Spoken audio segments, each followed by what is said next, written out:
Hello, and welcome back to my channel. I'm Margaret, and here I share real-life stories from my friends at the nursing home. Let's begin. The day I overheard my son call me just the nanny, I was folding his toddler's onesies with shaking hands. Not because the fabric was heavy, because something inside me had snapped clean in two. "She's got nowhere else to go," Jason said, his voice muffled through the nursery wall. "She should be grateful we let her stay." It wasn't even what he said. It was how he said it. Like I was furniture? Like I was old wallpaper you meant to peel off but hadn't gotten around to.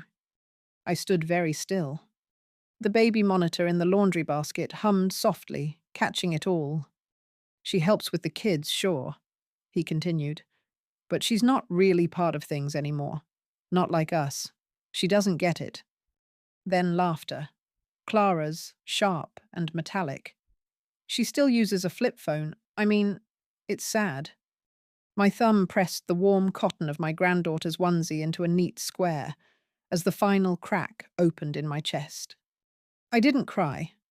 I didn't march into the room and demand respect. I just folded. Silently. Completely. One corner over the other, just like my mother taught me.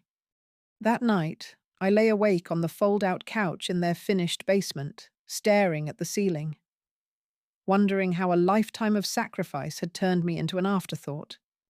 They thought I had nowhere to go, but I had one thing they'd forgotten. My name was still on the deed. People always act like old women don't read the fine print. They assume we skim, that we nod and sign and shuffle along, but I read every word. Always have. Especially the day Jason and Clara slid that thick packet of home-buying paperwork across the kitchen table, a ballpoint pen already uncapped and waiting beside it. "Just helps us qualify for the mortgage," Jason had said, flashing his charming smile, the one that got him out of parking tickets and into expensive internships. "It's nothing permanent," Clara added, already distracted by her phone. "It's just a formality, really." I remember their kitchen that day. The cracked tile under my heel, the way the baby had pureed peas stuck in her hair, and the smell of overbrewed coffee hanging in the air. They were busy, young, anxious to get everything locked in before interest rates rose again. And I, tired, widowed, still recovering from my last knee injection, had nowhere else to go. So I signed. But I also took photos of every page, stored them in my email under a folder marked Deed and Disbelief. Back then, I didn't imagine I'd need them. I thought I was helping. I thought I was part of something. I thought I was wanted. But now, months after hearing my own son dismiss me as just the nanny, I knew exactly what I was. An owner of 50% of a 3-bedroom house with a finished basement, marble countertops, and an unfinished sense of gratitude. The first thing I did was call Deborah. She was the one friend I had who still worked. A paralegal for a real estate law office downtown. Wore compression stockings and smoked on her lunch break.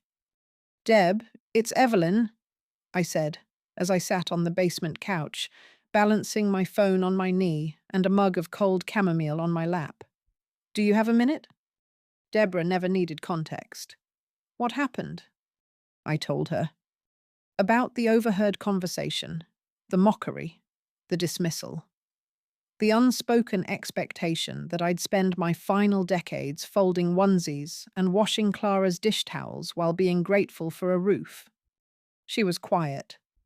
Then, "Did you sign a quitclaim deed?" "No." "You sure?" "Positive. I have all the docs." "Then, honey," she said, voice cool and calm, "you own half that house." Silence. "I thought so," I whispered. "You can stay, or sell, or force a buyout. They can't touch the title without your signature." I felt the breath I'd been holding all week start to leak out of me, slow, shaking, sharp. "And if they don't want to buy me out?" I asked. "They'll have to sell." I didn't act right away. I still had to see their faces every morning, still had to change diapers, still had to pretend I hadn't been gutted by the truth. They didn't love me here. They tolerated me. They used me. But I waited. Because if there's one thing motherhood teaches you, it's patience. I began keeping notes. Every comment, every cold shoulder, every passive-aggressive remark. Clara started complaining about how I folded her laundry. "Too many creases," she said, flipping through baby onesies like she was judging garments in a fashion show. Jason, once my baby boy who used to cry if I wasn't waiting at the school gate, began ignoring me at dinner. He'd scroll on his phone, laugh at texts, and say things like, "Mom, we're really trying to teach Nora independence. Can you give her space? She was 2. 2. What kind of independence do they think a toddler needs?" But I nodded and stepped back, even as Nora cried for me from the high chair. I became a shadow in my own family. One night, Clara had a meltdown about almond milk. "I said unsweetened," she screamed, throwing the bottle into the trash. "Do you even read labels?" I had, but the label had faded from condensation, and I hadn't noticed the original tag. Jason sat in silence. He didn't defend me, didn't comfort me. He looked at me like I was just an old woman with cataracts and time to kill. That night, I went back down to the basement, opened my laptop, and typed one sentence in a Word doc. "It's time." Over the next 2 weeks, I made calls, private calls, quiet meetings. I met with a real estate agent named Ramona, who looked at the paperwork I'd printed and nodded solemnly. "They can't make a move without you," she confirmed. "But if you want out, and you want your share, you'll need to be prepared for pushback." "I've weathered worse," I said. She tilted her head. "Good." Then I went to the bank. I checked the house's current value. They'd bought it for $480,000 5 years ago. It was now worth over $620,000. Meaning, after subtracting the remainder of the mortgage and fees, I was owed just over $312,000. The reveal came on a Sunday. Clara had her parents over for brunch, the kind of sterile, kale-themed brunch that made me miss the days of pancake Saturdays and flour on my apron. They were talking refinancing, how the rates were lower than they'd seen in years, how they were considering renovations, maybe another baby, a mudroom. I sat there, sipping lukewarm tea, invisible, until I cleared my throat. "I'm leaving," I said calmly. 4 heads turned. "What?" Jason asked, fork in hand. "I'm moving out, and I'll be requesting my share of the home equity, based on current market value." They blinked, like I'd just announced I was becoming a trapeze artist. "Your share?" Clara echoed, her voice brittle. "My name is still on the deed," I said. "You asked me to help you qualify. I did. But I never signed off." Jason paled. "Mom, come on." "No, Jason. Don't mum me. You both made it clear how little I matter.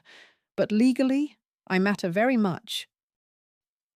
What followed was a meltdown, unlike any toddler tantrum I'd seen. Clara demanded I be reasonable. Jason tried guilt. "You'll never see Nora as much," he said, voice low. "Is that a threat?" "No, just, I don't want to go to court." "Then cut the check." In private, he tried a different angle. "Mom," he said one night, coming into the basement uninvited. "We were under stress. Clara didn't mean what she said. You know how she is." "And you?" He hesitated. I was trying to keep the peace. "At my expense?" He rubbed his face. "You're being petty." I stood.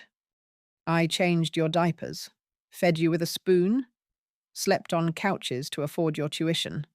I am not being petty. I am setting boundaries you never thought I'd have the nerve to set." He opened his mouth, then closed it. Clara stopped speaking to me entirely. She communicated through Jason, asked me to stay out of the kitchen, asked me to respect their parenting choices, asked me not to say goodbye when I left for good. It would confuse Nora. I nodded, but I did write a letter. A soft, honest, printed letter I folded into Nora's baby book. It said, in part, "One day you'll be old enough to ask where I went. I want you to know. I didn't leave because I stopped loving you. I left because your parents stopped seeing me as human. But you were never the reason. You were the joy, the light, the part of this house that still made me feel like home. I love you. Always." My new place was modest. A one-bedroom townhome near the lake, small porch, flower beds. I bought a welcome mat that said, "You are safe here." And I meant it. I cooked for myself. I went to a water aerobics class. I learned to text on a real smartphone. Deborah came over once a week with red wine and stories from her paralegal job. And slowly, my breath returned. Not just breath, voice. I wasn't someone's burden. I was someone with boundaries.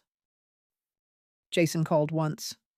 6 months later, Nora had started preschool. Clara's Pilates business had gone under. They were considering selling the house. He sounded tired. "I just thought you'd want to know," he said. "Thank you," I replied. Pause. "I still think about the day you left." "I do too." Pause. "I wasn't fair to you." "No," I said gently. "You weren't." Another pause, longer this time. "Would you come for dinner? Just you and us?"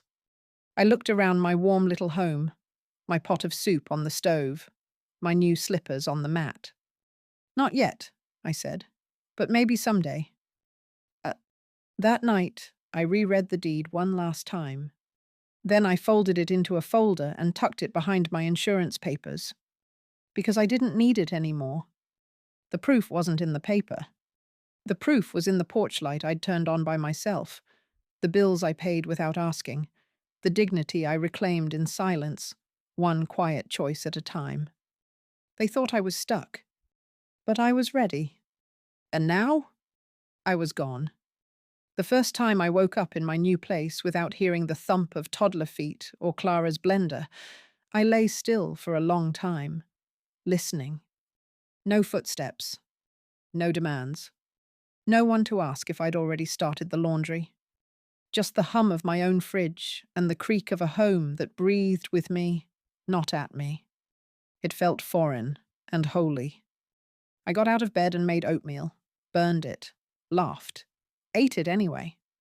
The window above the sink let in a thin slice of sun, and I thought, so this is peace.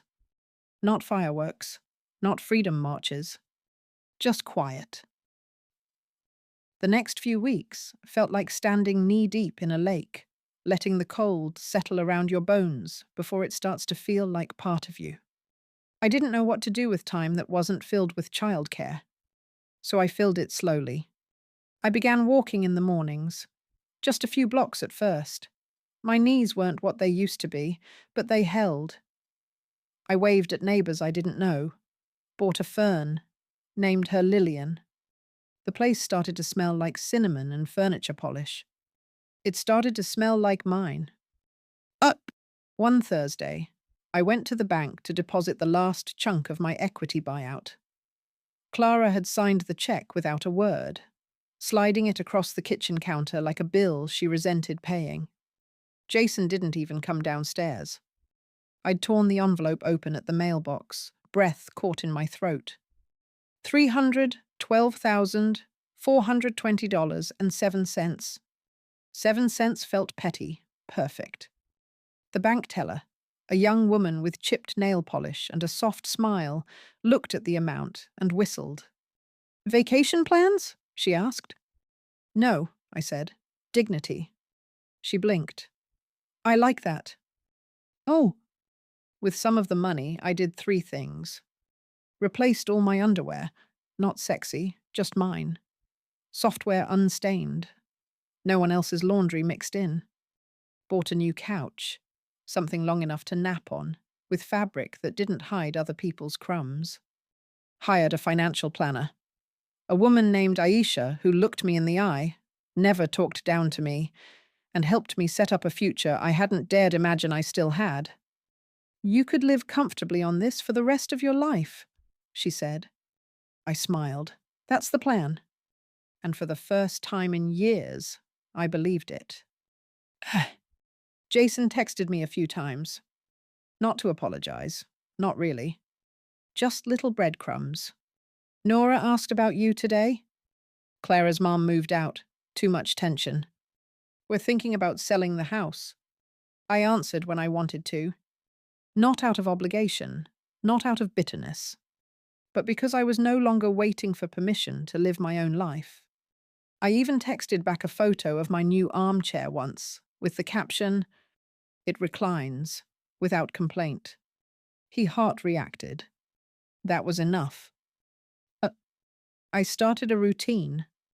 Monday, water the plants, go to the library. Tuesday, walks and crossword puzzles. Wednesday, make soup, freeze half. Thursday, call Deborah, laugh until our stomachs hurt. Friday, silence, candles, reading by lamplight. I didn't fill the silence with noise. I let it speak. It told me things I'd long forgotten. That I liked chamomile with honey. That I hated cauliflower. That I once dreamed of being a writer, long before diapers and budgets and lost husbands. I began writing again, small things. One day I wrote, "I used to be needed, now I am known, by myself." I hung it on my fridge. Oh. In late spring, I ran into Clara at the grocery store. I was in the produce aisle inspecting lemons. She was in workout gear, sunglasses perched high, pushing a half-full cart and wearing a face that said she wasn't ready for the moment. Neither was I. We both froze. Then she approached. "I didn't expect to see you here," she said. I shrugged. "It's my side of town now." She nodded. "You look, well." I smiled. "I am." She opened her mouth, closed it, then said, "Nora misses you." I looked her in the eye. "Do you?" She flinched, but to her credit, she didn't lie. "I don't know." "That's honest," I said. "Thank you." We stood there, two women divided by pride and parenting and one very expensive house. "I'm sorry," she said at last, "for how we handled things." I nodded. "I can't undo it," she added. "But if you ever want to see Nora, I'll think about it." She blinked back something, regret, maybe, then nodded and walked away. I held the lemon a little tighter than I meant to. The next day, Jason called. "Clara said she saw you." I did. "Can we meet?" "Maybe." "Mom." I waited. "I know we hurt you." "Yes."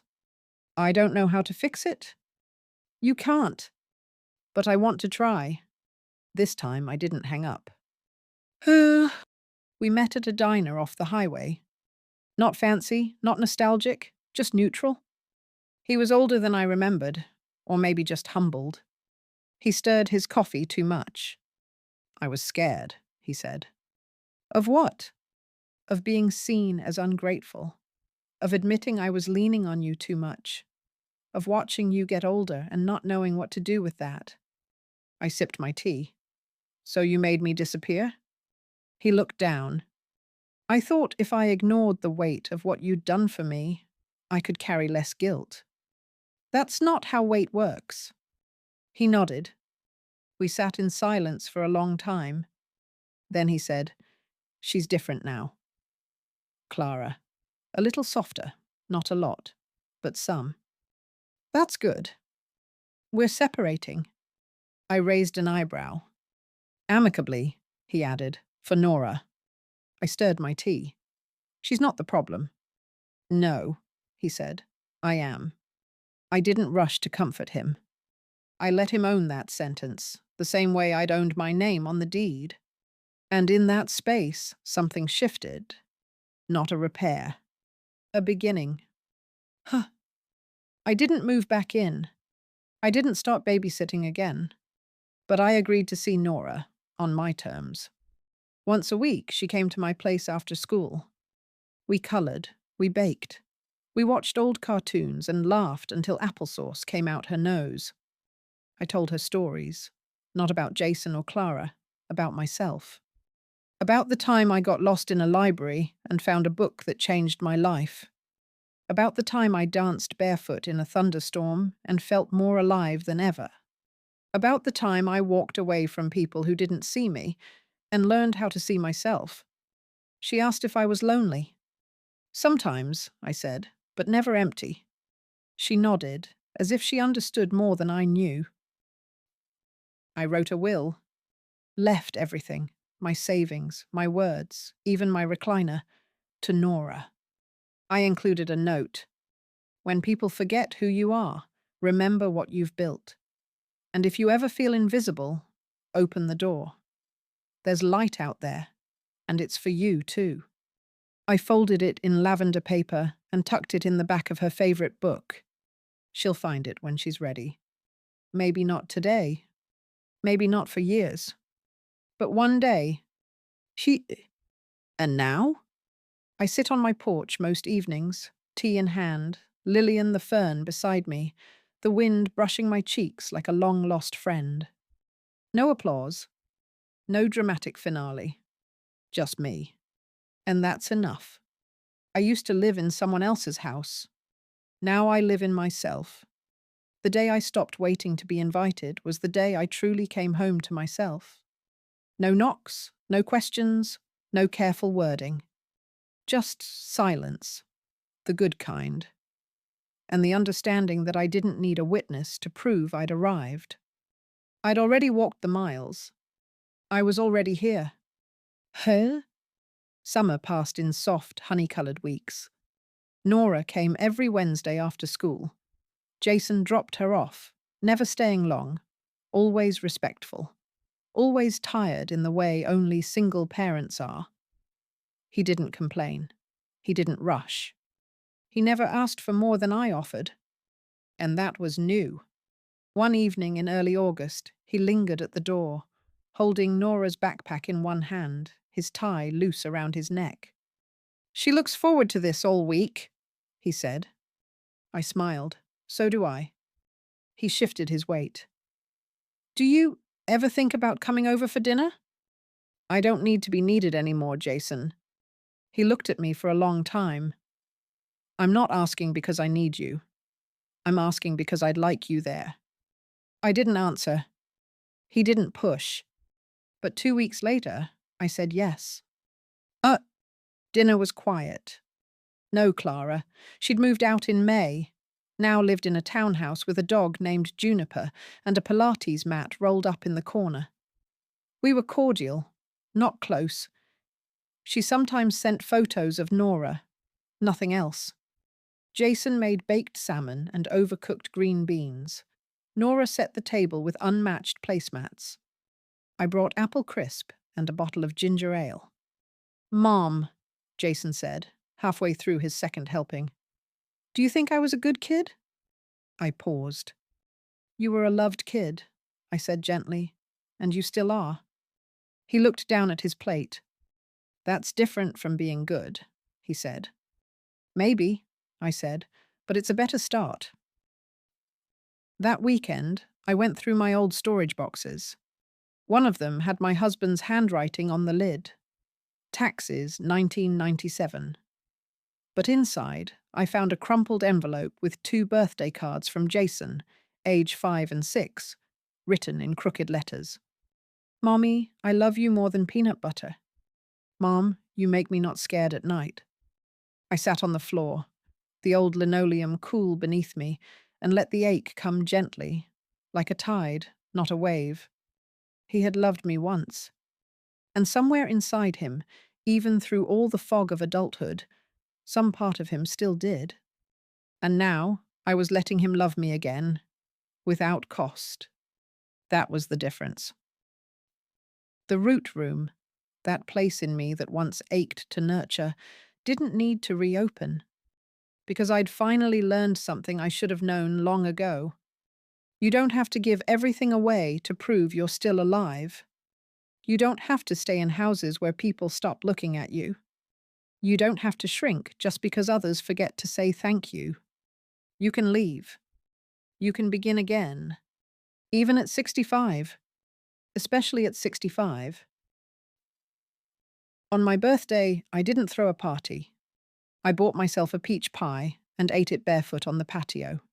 I watched the birds dip and rise. I let my hair go completely silver and didn't check the mirror twice. Deborah came over that evening with a bottle of wine and a card that read, "You were never the background character. You were the whole damn story." We clinked glasses to peace, to property rights, to growing back stronger without needing applause. That fall, Nora asked if I'd come speak at her class's Family Heroes Day. "They said to bring someone who helped shape your life," she said, licking icing from her finger as we decorated cookies. "You count." I smiled. "I'd be honored. Can you bring pictures from when you were little?" I thought for a moment. "Sure, I think I've got a few. And maybe," she added shyly, "can I bring your apple crisp for the class?"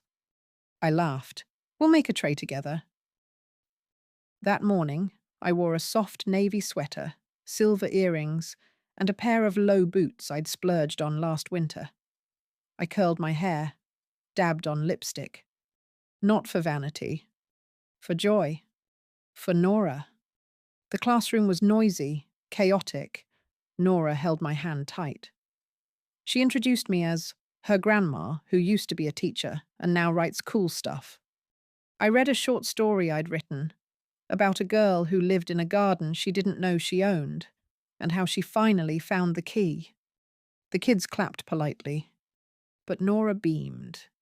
Afterward, one little boy asked, "Were you famous?" "No," I said, "just free."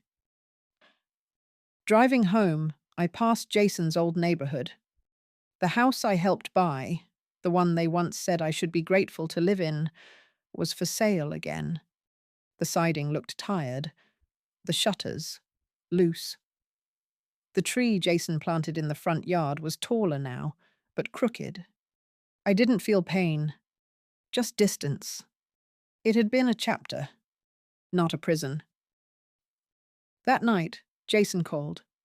"I think Nora's proud of you," he said. I smiled. "I'm proud of her." Long pause. "Thank you for not disappearing." "I did," I said softly, "but only from the version of me you tried to shrink." He didn't argue. He didn't apologize again. He just said, "I get it now." And for the first time, I believed he meant it. I still live alone. I still eat soup on Tuesdays. I still water Lillian, the fern, every Sunday morning. But I don't feel forgotten. Because I didn't stay somewhere I was invisible. I left. I walked out. I took the house. And I found something far more valuable than granite countertops or curb appeal. Myself. Not all stories end with a bow. Some end with a red kettle whistling in the afternoon, a knock at the door from a granddaughter holding a drawing, and the quiet satisfaction of knowing I was never just a nanny. I was the roof, the walls, the deed, and the whole damn foundation.